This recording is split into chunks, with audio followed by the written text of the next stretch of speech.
Alan Titchmarsh can count himself among the few British celebrities to appear on North Korean state television, but only from the waist up.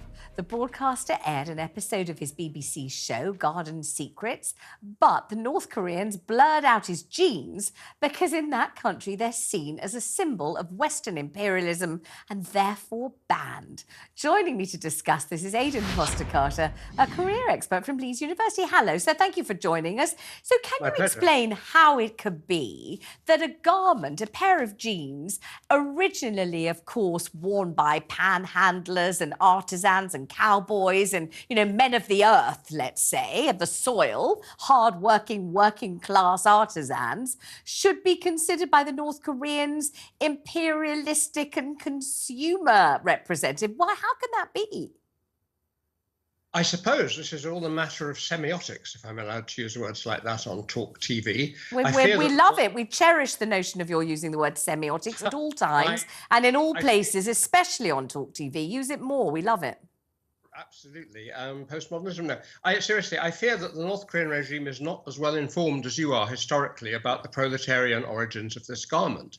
They see it as symbolizing in the modern contemporary world lots of things which they dislike, which they hate, and which they are afraid of.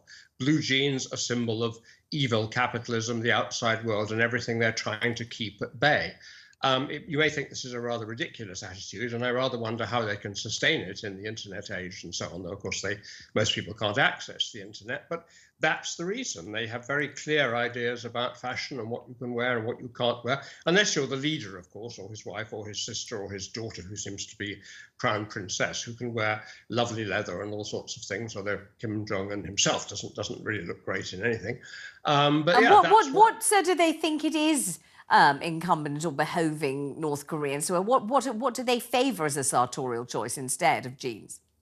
Well, back in the day when they were bigger on self-reliance, before they realised it didn't work, they actually made some absolutely ghastly rough fabric called vinylon, which was chemically created in a factory on the East Coast.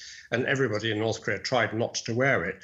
A plain pair of trousers, I think, as far as I know, sort of garments which do not draw attention because they don't want individualism and they don't want anything that looks like showing off or standing up. There are exceptions, sort of little Hello Kitty type motifs seem to be all right for children, some quite bright colours. It's not necessarily drab, but basically no blue jeans, no way, because of everything it is thought to stand for. And are blue jeans illegally smuggled into the country?